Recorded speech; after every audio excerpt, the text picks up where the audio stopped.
So this video is, as you can see, from Bran 2. Bran 2 did make this video talking about how hours does not always equal skill when it comes to Dead by Daylight. This is, homie actually made a video about Debbie Delight and posted it to their channel. So obviously, please go support the homie. Bran 2 is actually one of my closest friends that I have in my life. Very, very cool and awesome person that I'm just don't figure out why I deserve to have them in my life. But yeah, I love this homie to death. So please go hit that link more than the other ones I've asked. More than the other ones I've asked. So yeah.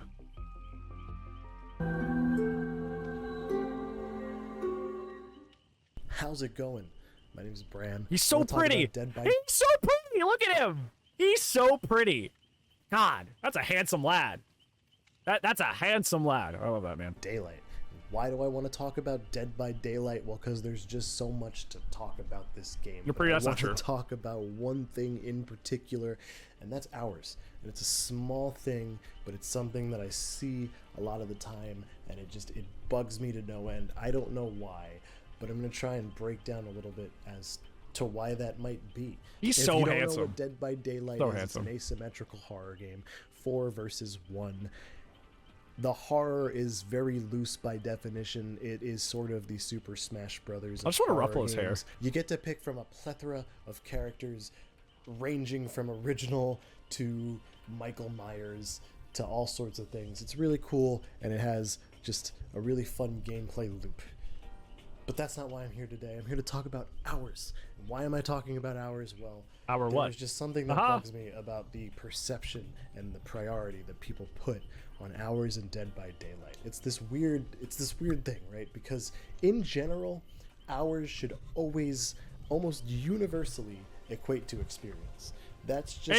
So my take on this is that hours in general, and you can change my mind based on watching the rest of the video, is hours in general means you probably are better just based on rogue experience to the game, like just exposure.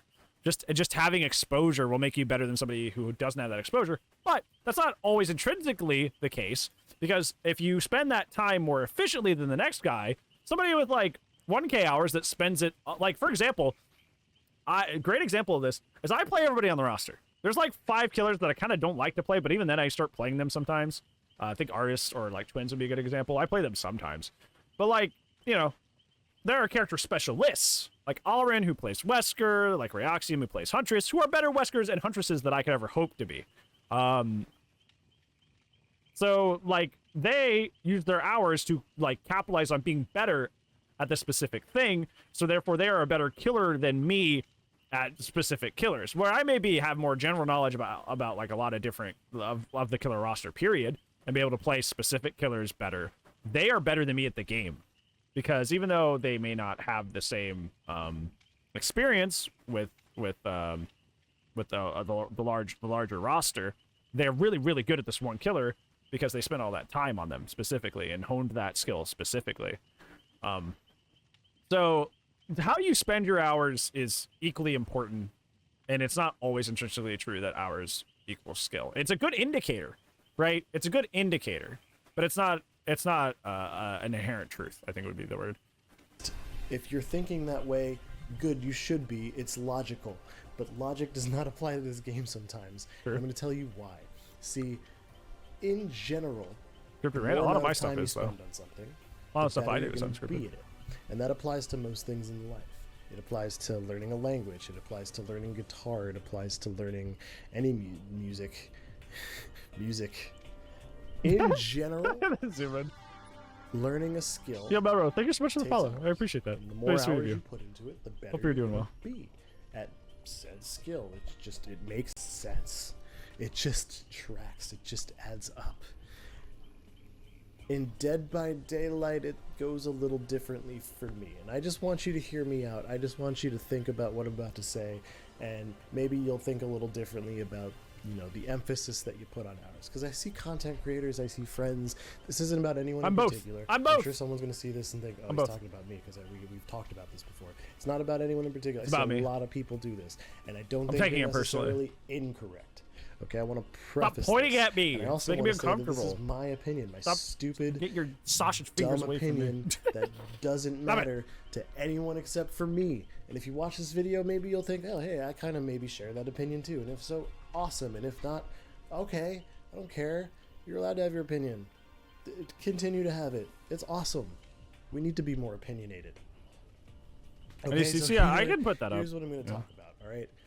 I haven't done this in a while. I think there are sort of, 3 categories of players in the Dead by Daylight pool, all right? You have category A, which is the general player base.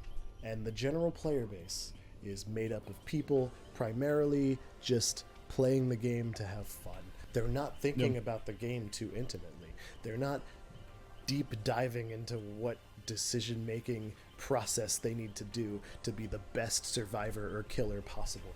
They're just casually playing the game, because that's really what the game's intention is, to be this fun, asymmetric party game where, you just jump on with your friends, or you jump on alone and you just have a good time. It's really hard to do that successfully, because when you have 4 people against 1 person, it's really tough to make that balance. And I think Dead by Daylight does it okay. It won't ever be. I want to say that it's like we do our best to fight against like imbalance in this game, but it won't ever be truly balanced. Should we ever give up on trying to balance it? No, but like there's some level of like acceptance you should have, which is maybe we'll never get to a point where the game's perfectly balanced, and being comfortable with that. Should we still always try to make it as good as possible? Yeah, but like realistically, we can't. Ours does not equal skill. Sort of the only outlier of success in the genre thus far. So when I say the main majority of the player base is in this group A of casual players, I mean that like out of the 50,000 to 30,000 daily players, I think a majority of those players aren't really thinking too much about the ins and outs of their play. And I don't think they're really constantly striving to improve. Maybe in micro doses here and there, but I really don't think a lot of people are thinking too much about it. Because at the end of the day, Dead by Daylight is not a complicated game. It's not. Kind of just it's tag, not. But a little bit elevated. Yeah, it's not. And this is one of the things I think is so funny, that people get egos about killer, survivor, how good they are versus how good someone else is. It's realistically, this game is not that difficult. It's really not. And that's like a reason it appeals to me, because there are skillful things to do in the game that are difficult, but it's not inherently a difficult game. That's why I play skill-intense killers like Huntress and Billy, and that's who I gravitate towards the most, because it gives me that kind of feeling of like that like fighting game complexity in Dead by Daylight. But even then, I would say that like a lot of stuff I did when I actually actually played Street Fighter, went to tournaments and all that stuff, and actually tried to compete, like most of the stuff I did in Street Fighter was more complicated than anything I've ever done in this game, literally ever. Literally everything that I used to compete in those tournaments was always more difficult than anything I have ever had to do in Dead by Daylight to this day. Like, this DBD is not very, very high on the totem pole when it comes to like difficulty in video games. It's really not. With special powers and little things here and there. And that's important to talk about, because, and I'll touch on this later, but there's a skill ceiling to this game, and I think it's pretty low. Lower than most games. Hey, now let's talk about Group B, right? Group B is this sort of subsidiary of players who are also not really thinking too strongly about their decision making necessarily, but they think they're really good, and they follow a lot of content creators and they absorb a lot of content, but they're not really focused too strongly on the actual improvement portion of play, and they are making kind of incorrect decisions but getting away with things because most killers are not good or most survivors are not good. So this is a thing I see a lot, and this is what has helped a lot with like the match reviews, is that like not everything you do is good that results in a victory just because of the nature of Dead by Daylight, because it's an ASIM, because it's unbalanced. You can play the game completely wrong and end up with a 4K. We had a match review we did recently. It was a Huntress game where they lost the whole match, but just because of 2 survivor errors at the end game, while they were camping the hook, they ended up with a 4K. Like, the survivors had played a completely perfect game up until that point, and 2 mistakes cost them the whole match. 2 mistakes. That was it. Two little mistakes at the hook for going for the unhook of a face camp, and they lost. They lost the whole match. It ended in 4K. That's crazy. That's crazy. But a lot of people just attribute that to, like, I did good, or I won, or I did a fantastic thing there. It's like, not really. It's just kind of them messing up. There's a lot of instances like that in Dead by Daylight. Actually actively doing fine, but not necessarily doing well. Yeah. And so when they actually run into someone who is doing well, they tend to make excuses or they blame the other party. This happens a lot in Dead by Daylight. I'm not sure why it happens so specifically in Dead by Daylight. Maybe it's easier when there's no in-game chat and you can it's also easier because you know the game is unbalanced and you know the game has that chaotic nature to it. It's like, well, the whole game's just a mess, so clearly the only reason I lost was because the game was a mess. And that's not always intrinsically true. Not always intrinsically true. It's like somebody like go back to the fighting game example. Let's say I'm fighting a top tier character. Like I'm fighting like an Akuma or something in Street Fighter that's like super good. And then I'm yelling about like, oh, well, he's so plus on everything. His super does so much damage. And like I'm yelling about dumb stuff, right? But in reality, like there's probably stuff I could have done better that could have helped me win that match. And it's not always intrinsically the character that was causing me to lose. There were mistakes I was making that they were just capitalizing on. I feel like Dead by Daylight's like that, but like not with like a strong character specifically, but just like the general spaghetti and imbalance of the game. They're just like, well, the whole game's a mess. So clearly it was just because of the game, because the game is kind of, I wouldn't say fully objectively, but you know, moderately objectively seen as kind of a mess. So like you can always rely on that as like a get me out of jail free card for when bad things happen. Good night, Ghost Rider. I appreciate you. Good luck with work tomorrow.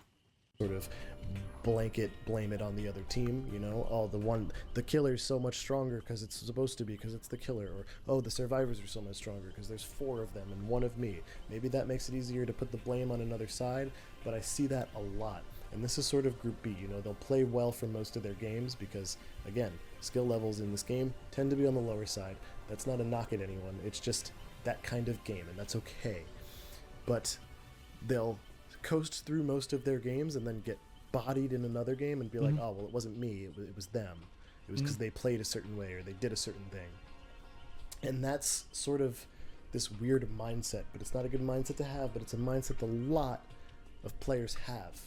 Now, I want to talk about Group C. Group C is the players that just play the game and they want to learn and they want to actively improve their play, and they blame themselves when they make a mistake and they look at what it was that they did and they improve it. And that's so important. And that's actually sort of, I guess, the control group. The control group is going to be Group C because they're the ones that are really actively trying to learn. But I also think this is the smallest group. I think the smallest percentile of players in Dead by Daylight are the ones that are actively. And I will say that these people are actively the most entertaining people in Dead by Daylight. People like Alrin, who are just discovering all these Wesker techs all the time, who are trying to just, you know, see how far they can push a character's limits and understanding what they can and can't do. And like those are the people that are entertaining. Those are the people that you actually show up to watch.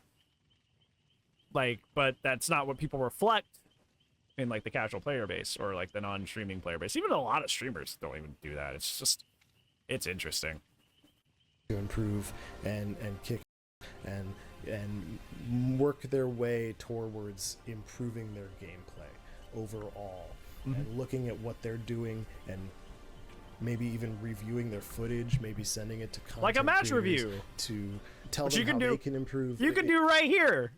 You can do right here. If you're on YouTube, it's in the description below. Any description of my video will have the match review link if you want me to help you with your matches. Survivor, Killer, whatever. I have more experience on Killer, so I can probably help you more there, but I do play Survivor 50-50 now, so yeah. I have that available to you. Use it. Use it. It's an active process. With all of that being said, why do I think that hours played are not that important, or at least not an indicator of skill?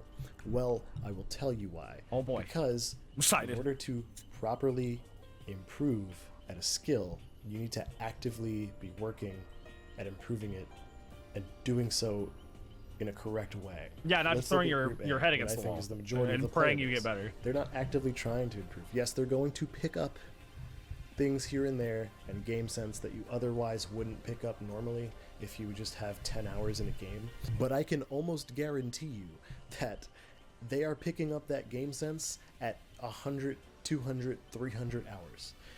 Anything beyond that is something that they'll just have with them. And yes, it'll improve in such a minuscule way, but it's not ever going to be to the level that people really put it at. Yes, someone with 100 hours is going to have less game sense than someone with 1,000 hours. But it's really not going to be that much less, because they're not actively working to improve that, because they're not paying attention to the little details that this is how I am in Siege, because Siege is not my main game. Siege is a game I play for comfort, for fun, to spend time with friends. I have like 500, 600 hours in that game. I am trash. No offense to myself. I'm really bad at that game. And it's because, like, I didn't start actually looking into, like, YouTube videos on, like, how to gunfight properly, how to set up sight correctly, you know, good places to plant. I didn't start looking at that stuff up until, like, the last 100 hours that I've been playing. And I've been doing way better since. But I spent those first, like, 500 hours just, like, vibing with friends and not really paying attention. So, like, even though I have a ton of hours in that game, I just spend it just sitting there and just playing with friends and messing around, which is fine.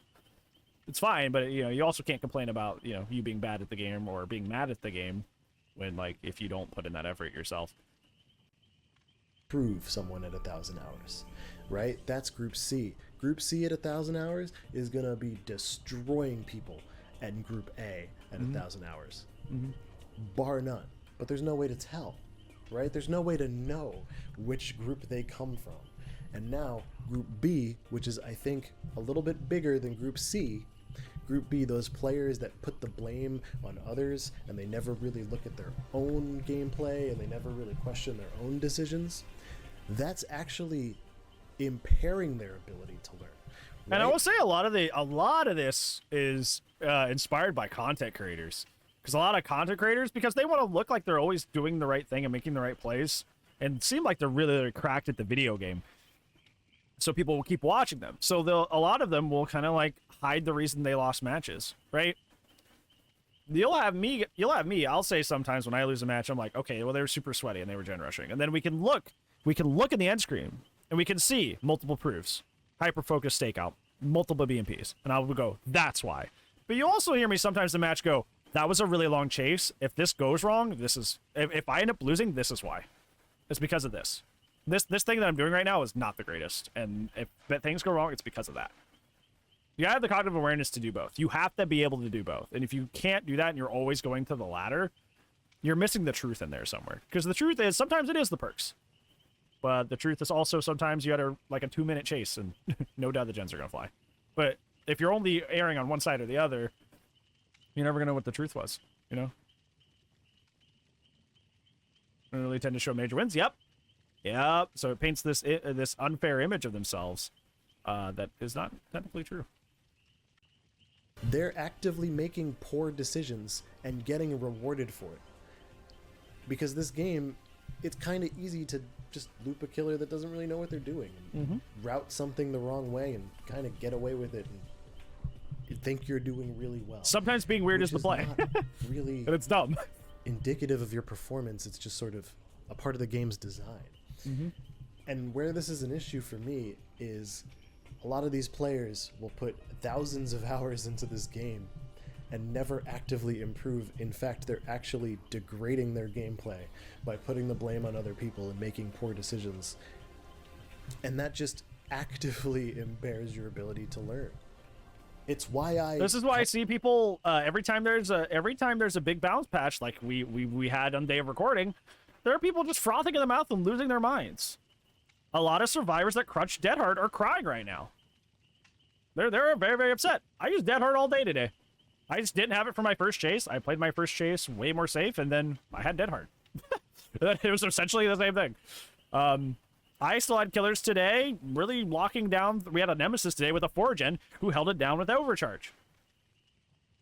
People are pretending like just because like their OP perks got adjusted that the whole world's ending, and that's just not the case. And I think what like to you know tie it into what you said, it's like, brother, if you were crutching that hard on a perk and you're freaking out this much over it, maybe it was the perk and not you. Maybe it was the perk and not you. Maybe it was the perk and not you at all. Kind of firmly believe that hours are just nonsense in this game. You can have 1,000 hours and make poor decisions and look awful. And if you look at their hours, you go, oh my god, 1,000 hours? That doesn't make sense. Of course it doesn't make sense. It's not going to make sense. This game defies the law of logic constantly. There's no rhyme or reason to a lot of the things that people do in this game, or the reason why or how. But I always see people go, wow, you only have like several hundred hours? You play a lot better than that would imply. First off, if you put 100, 200, 300 hours into anything, you should be pretty decent at it. I love this argument from you. Moderately.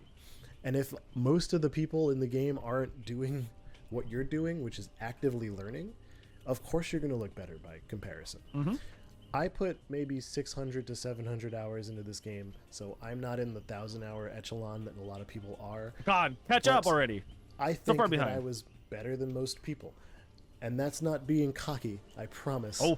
That's just my win-loss ratio. I was winning maybe 90% of all games on both sides, and that's not because I'm better. It's because I actively tried to improve my gameplay. I looked at a lot of killer videos. I looked at a lot of survivor videos. Mm-hmm. I tried to see how I could outplay people using mind games and proper routing.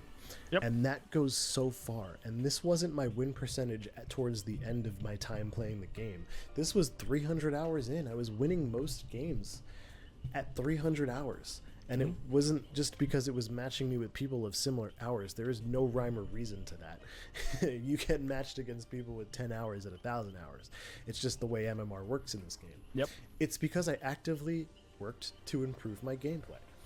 And if you're doing that, you will be really good at several hundred hours. Yep. Because that's the only amount of time it will take.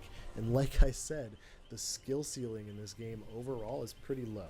You can get really good in a short amount of time. Yep. And outplay other people in a very short amount of time. And that's why I think hours just don't matter. And again, logically, they should. I agree with that wholeheartedly. They should matter. They really should. But they just don't. Because so many people don't care, or other people are blaming other people, and the amount of people actively trying I feel like that's the blaming other people thing is such an important tidbit of this, because that's like why I feel so many people are stunted at high hours.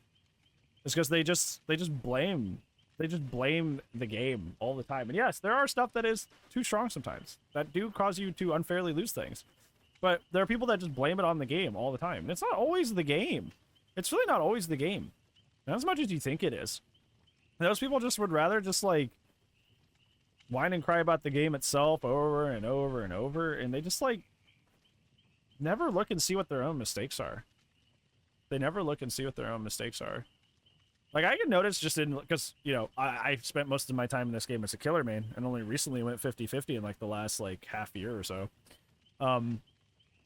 The amount of games that I win on Survivor has been progressively going up because I have been improving at looping. Like I was never a bad looper, I don't think, when I only played once a week on Friday. But like I certainly wasn't good. I wasn't average. I was just kind of like, I'm okay. Like sometimes I'm good, sometimes I'm bad. It's like whatever. But now I feel like on average my chases last longer, and that leads to more victories. That led to more victories because I've actually been trying to improve at that.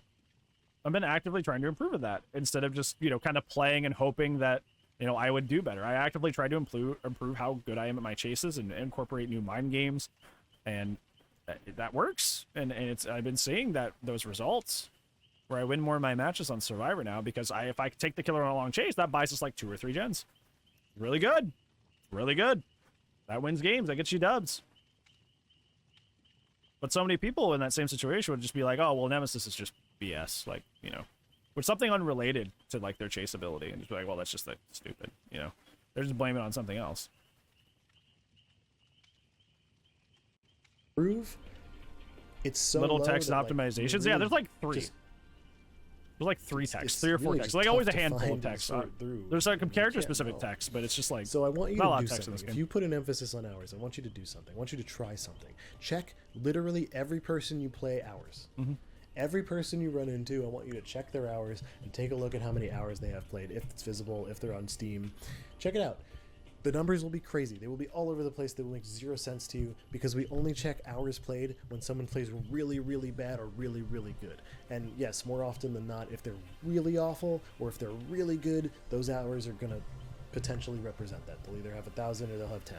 Mm-hmm. And we only really go out of our way to check those when the gameplay is so crazy that we just have, okay, how many hours did this guy have? Yeah. That's crazy. We fought a Jake that had 200 hours, and he was going at it and chasing like 10 seconds, and I wasn't even playing somebody strong. I wasn't playing like Spirit or anything. I was playing like an M1 killer, and this Jake was going down in 10-second chases. I was like, what is going on with this Jake? And I checked his hours, and he had 200. I'm like, oh. Oh. Yeah, that makes sense. Or like I would have like a super sweat squad that blew me out of the water. I'd be like, okay, they all have like 5K hours. I'm like, oh, okay, well, that makes sense. You know? But check everyone's hours. They're going to be all over the map. They're going to be everywhere. I think it's important to note that this is one of those games where the player base has been ride or die for a long time. So you're going to, on average, run into people with thousands of hours more so than you're not, I think. I haven't tested this. I don't know what I'm talking about. I'm just ranting because I wanted to make a video today. I wanted to do this for fun. Well, thank you. But check out people's hours. I think you're going to notice they're absolutely insane and make no sense because hours make no sense in this game.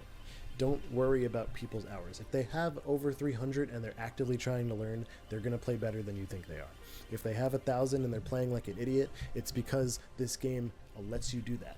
And that's okay. This should be a game that lets you do that. It's Michael Myers chasing around Ash from Evil Dead. It makes no sense. It doesn't have to make sense. Nope. It's goofy and it's fun and we should just enjoy it. And I think that's really the point of what I'm trying to say. Don't put an emphasis on hours. Don't worry about hours played. Just have fun. And if you're working to improve yourself, the ship is definitely going down. Yeah, 200 hours, and someone's saying, "Oh, you're playing really well for 200 hours." You should feel good about yourself anyway, because it's not your hours played; it's your mentality. Your that's a high compliment. Is what's really driving your improvement. And I promise you, like for example, Zan, my total hour count for Street Fighter, which I've actually won prize money for, it was like 1,000 hours ish. It was like 1,000 hours. I had like 900 on Steam, and then obviously I had some on my PS4, but it was only like around 1,000 hours. That was enough to like compete and make consistently make 5th to 7th in tournaments. like I even got to 3rd at one point. I only with 1K hours. I have 4 times that in Dead by Daylight. Over 4 times. Over 4 times that in this game. Just put it in perspective. Your friends will tell you you suck. Listen. I do it mostly to rib you, okay? It's not because I actually think you suck. It just seems to get under your nerves, and then when it gets on your nerves, I get attention, okay? This is how this exchange works. It's not personal. Okay, it's kind of personal, but in a positive way, not a negative way. That's what I'm trying to get at. That's right, 8 minutes left, and there's definitely is it. Yeah, this is where realistically, the video should end right about here. But you talk for 8 more minutes. Let's see. Let's see. At 200 to 300 hours, you will be destroying people with thousands of hours. I promise you. Yes, there will be a team of people with thousands of hours that actively are competitive and work to improve it, and they're going to destroy you. And that's going to happen. But it is so far and few between in this game. I promise you, you are going to crush it anyway. Just keep on learning, keep adapting, keep on being better. And if you're it's just darkness. It's darkness. Just keep playing. It doesn't have to get better. Again, you're probably winning most of the time anyway, because it's not hard to win. Just I have a 90. I have like a 90% run rate. Don't worry about it. If you're in Group B, stop blaming other people, man. Stop doing that. That's stupid. No, that's lame. Stupid. And just have fun. Be in Group A or be in Group C. Group B's for losers. Group A for losers. Okay, that's it. I'm done here. I'm gonna name the video that. Group B for losers. If you like this, throw it a like, throw it a subscribe. Do it. I'm gonna try do it. I love this man. This is he is one of the most platonically in love people that I am with. I love this man. I would dive in front of a bus for this man. Easy peasy, which means you should definitely like and subscribe to the homie. Definitely like and subscribe to the homie. This is one of my closest friends. Please support the homie. Please. More of these, we'll see. I don't know. It was fun though, right? Did you have fun? I hope you had fun. I had fun. I did. That's for me anyway. All right, bye. Hey, yeah, that was good. For a first video, that's pretty good. That's pretty good. You that was a pretty solid start. Pretty firm. I like what you were talking about, because it is true that intrinsically ours does not always mean you know, that you're like a god gamer. Because if you use those hours, you know, if you don't utilize those hours to like get better, you know, utilize those hours to get better, then, you know, you're not actually getting better. It is a good indicator. It's an estimate. That is the word I'm going to use. It's a good estimate. I am going to estimate that if I hear you have 300 hours, you may not be making the same plays that I'm making at 4K hours. It's an estimate. But estimates are just estimates. It's not hard math. If you do the hard math, things may turn out differently. But it is just an estimate at the end of the day. 900 hours burning bread? Yeah, exactly. It is an estimate. It is just an educated guess. But educated guesses are not inherently true. They're just guesses by nature. So, yeah, you should keep that in mind. You should keep that in mind. You should keep that in mind when you're looking at hours or judging people based on hours. I've had people do that to me before. I'll be playing Survivor, and they'll be like, you have 4.2K hours and you play that badly? I'm like, brother, I was like a killer main for like 3,000 of those.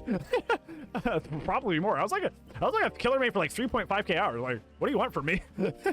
Like, that's my wheelhouse. That's where most of my experience is. Like, I just now started really giving a shit about this Survivor thing, like really late in the game compared to most people. So like, that's why, like, they're like a 4K hour Survivor doing that bad. It's like, most of my hours weren't in that. So like, it's not always a firm indicator. It is a good guess, but it's not a firm indicator. So yeah, very well put. Very well put. Make more of those. I will watch them every week. No pressure. I will watch them every week. There will be a Bran 2 time slot. I will force them to watch. I will force them to watch you. You will have support. I'm holding you at support ransom. I am holding you at support ransom. We will watch these. My platform is your platform. So eat eat But yeah, very well done. I can't wait for more. Yeah.